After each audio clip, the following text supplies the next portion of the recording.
당신의 승부에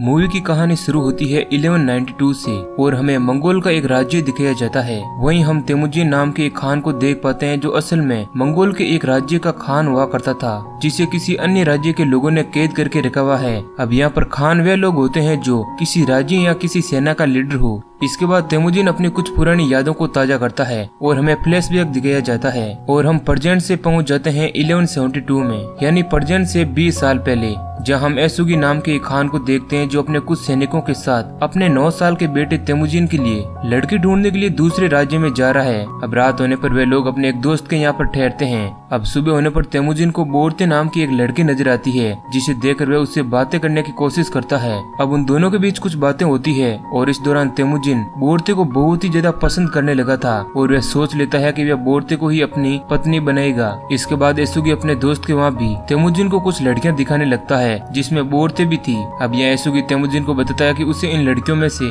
जो भी पसंद है वह उससे शादी कर सकता है। ये सुनकर तेमुजिन बहुत ही ज्यादा खुश होता है और वह अपने लिए बोरते को चुनता है। इसके बाद उन दोनों की शादी करा दी जाती है। हालांकि वे बहुत छोटे थे, इस कारण उन्हें एक दूसरे से 5 साल अलग रहना होगा और जब वे लोग बड़े हो जाएंगे तो एक साथ रह सकते हैं। ऐसा रिवाज मंगोल सल्तनत का हुआ करता था। इसके बाद तेमुजिन हड्डी से बना एक हार बोरते को देखकर वहाँ से अपने पिता एसुगी के साथ अपने घर की ओर निकल पड़ता है। अब रास्ते में एसुगी को उसके कुछ दुश्मन नजर आते हैं। हालांकि एसुगी उन्हें अपना दोस्त मानता था क्योंकि वे एक सुलझा हुआ राजा था और वह चाहता था कि सभी मंगोलियन सल्तनत के लोग एक साथ रहें और फिर वे लोग वहीं ठहर कर आराम करने लगते हैं। तभी दुश्मन राज्य का राजा एसुगी के लिए अपने सैनिकों के हाथों एक कटोरी दूध भेजता है ताकि वे लोग एक दोस्त की तरह रह सकें। अब एसुगी भी अपनी दोस्ती के लिए एक कदम उठाता है और उसे भी एक कटोरी दूध भेज देता है और अब दोनों एक दूसरे का दिया हुआ दूध पीकर वहाँ से चले जाते हैं। एसुगी जब अपने सैनिकों और अपने बेटे तेमुजिन के साथ घर की ओर आगे बढ़ रहा होता है तो उसको कुछ अजीब सा लगता है और उसकी तबीयत बिगड़ने लगती है। इस बीच वो तेमुजिन को बताता है कि अगर उससे कुछ हो गया तो वही हमारे राज्य का अगला राजा बनेगा, यानी कि अगला खान तेमुजिन ही होगा। अब ये बात सुनकर तेमुजिन रोने लगता है और एसुगी की वहीं पर मौत हो जाती है। उसके सैनिक उसकी बॉडी को उसी जगह छोड़कर चले जाते हैं क्योंकि वे लोग समझ जाते हैं कि जिस किंग ने उसे दूध पीने के लिए दिया था वह किंग अब उन लोगों को भी खत्म कर सकता है। इस कारण जल्दी से वे सैनिक अपने राज्य की ओर बढ़ने लगते हैं। एसुगी का राज्य अब पूरी तरह से किसी के भी कंट्रोल में नहीं था और वहाँ के लोग अपना नया राजा खोज रहे थे। अब इस तरह कुछ दिन और गुजरते हैं। वहाँ के लोग एसुगी की बीवी और तेमुजिन को परेशान करने लगते हैं। उनके घरों से चीजें जबरदस्ती लूट दी जाती है। इस बात से तेमुजिन और उसकी माँ को बहुत ही बुरा लगता है क्योंकि जिस राजा ने अपनी प्रजा को अपना परिवार समझा था वही प्रजा आज उसके परिवार की बेइज्जती कर रही है। इसी बीच तरकाई नाम का एक सैनिक तेमुजिन की माँ को बताता है कि तेमुजिन हमारी सल्तनत का अगला खान नहीं बन सकेगा क्योंकि तरकाई ही अगला खान बनेगा और तरकाई तेमुजिन को मारने की कोशिश करता है। लेकिन तरकाई तेमुजिन को छोटा बच्चा होने के कारण छोड़ देता है क्योंकि मंगोल राज्य का रिवाज था कि किसी भी छोटे बच्चे को कोई भी नहीं मारेगा। इसके बाद तरकाई तैमूर की माँ को कहता है कि जब तेमुजिन बड़ा हो जाएगा तो वह उसे मार देगा। इसके बाद तेमुजिन को लगता है कि अगर वह इस तरह यहीं पर रहा तो तरकाई उसे कभी भी खत्म कर सकता है। इस कारण वो वहाँ से भाग जाता है। भागते हुए वह बर्फीले मैदानों तक पहुँचता है जहाँ पर वह पिघले हुए बर्फ में गिर जाता है, जिसे जम्मू का नाम का एक लड़का बचा लेता है। अब यहाँ जम्मू का तेमुजिन को लेकर अपने घर जाता है जहाँ जम्मू का अपने एक भाई के साथ वहाँ पर रहता था।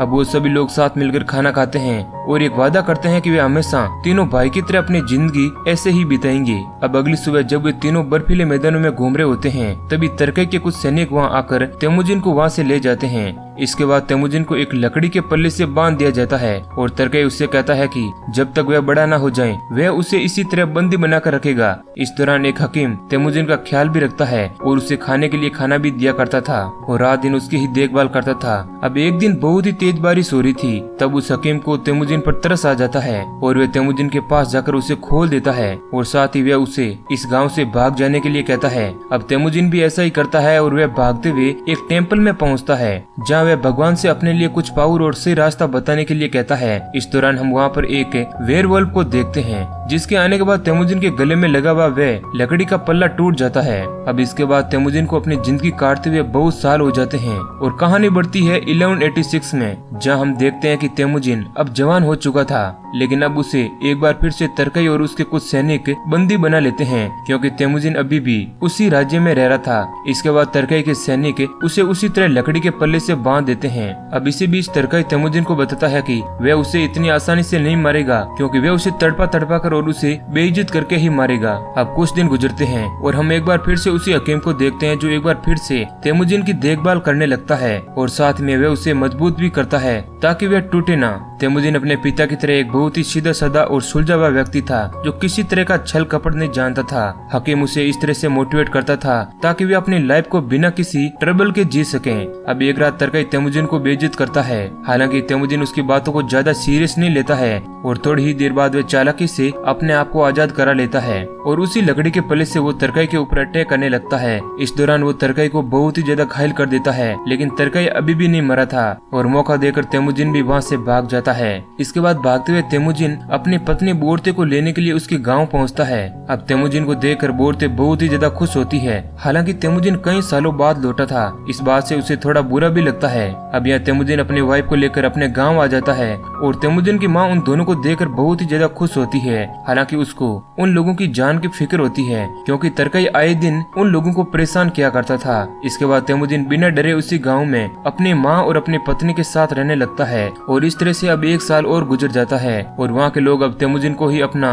राजा समझने लगते हैं और तेमुजिन इसी बीच बहुत सारे लोगों को अपनी तरफ कर लेता है। अब 1 साल बाद उन लोगों पर मेरकी ट्राइब के राजा अपने सैनिकों के साथ अटैक कर देता है और इसी बीच तेमुजिन बहुत ही ज्यादा घायल हो जाता है और मेरकी ट्राइब का राजा बोरते को बंदी बनाकर अपने साथ ले जाता है। जिसके बाद तेमुजिन बहुत ही ज्यादा परेशान हो जाता है, क्योंकि मेरकी ट्राइब एक बहुत ही खतरनाक दल होता है जो मंगोल के कई इलाकों पर अपना कब्जा जमा चुका था। हालांकि वो हार नहीं मानता और बोरते को आजाद कराने के लिए वे अपने बचपन में मिले भाई जमुका के पास जाता है और उससे मदद मांगता है। हम देखते हैं कि जमुका एक समुदाय का किंग बन चुका था और उसे राजा बने हुए ज्यादा समय नहीं हुआ है और वे तेमुजिन को कहता है कि उसे 1 साल का समय चाहिए, जिसके बाद वे दोनों मिलकर मेरकी ट्राइब पर हमला करेंगे। और हम देखते हैं कि 1 साल गुजरने के बाद तेमुजिन जमुका की सेना के साथ मिलकर मेरकी ट्राइब पर जीत पा लेता है और इस दौरान वो मेरकी साम्राज्य का सारा धन भी लूट लेता है, जिनमें सोना और चांदी था, जिस धन को वह जमुका के सैनिकों में बांट देता है और वह बोरते को भी आजाद करवा लेता है, जो कि प्रेग्नेंट थी। तेमुजिन की दरिया दिली को देखकर जमुका के सैनिक बहुत ही ज्यादा खुश होते हैं और वे लोग अब तेमुजिन की सेना में शामिल होना चाहते हैं और जमुका को भी इस बात से कोई फर्क नहीं पड़ता है और वे अपने सैनिकों को तेमुजिन की सेना में शामिल होने देता है। हालांकि जमुका अंदर ही अंदर अब तेमुजिन से नफरत करने लगा था, क्योंकि उसकी वजह से उसी के सैनिक उसके साथ दगाबाजी कर रहे थे और उसे इस तरह छोड़कर तेमुजिन के साथ उसके दल में शामिल हो रहे थे। अब कुछ दिन गुजरते हैं और तेमुजिन अब और ज्यादा पावरफुल हो चुका था, लेकिन एक दिन कुछ लोग तेमुजिन के घोड़ों को चुरा कर ले जाने लगते हैं, लेकिन तेमुजिन उन्हीं में से एक आदमी को खत्म कर देता है और वह आदमी कोई और नहीं बल्कि जमुका का वही भाई था जो तेमुजिन को बर्बाद करने की कसम खा चुका था, क्योंकि तेमुजिन ने जमुका को धोखा दिया था। हालांकि तेमुजिन जमुका के भाई की बॉडी को देखकर बहुत ही ज्यादा अफसोस करता है, क्योंकि वे बचपन में तीनों भाई की तरह रहा करते थे। अब यह खबर जमुका के पास भी पहुंच जाती है, जिससे वे और ज्यादा तेमुजिन से नफरत करने लगता है और वे कुछ बारी सैनिकों को अपने साथ मिलाकर तेमुजिन पर हमला कर देता है और इस तरह वे तेमुजिन पर जीत पा लेता है और वे तेमुजिन को बंदी बनाकर अपने साथ ले जाता है, क्योंकि वे तेमुजिन को मारना नहीं चाहता था।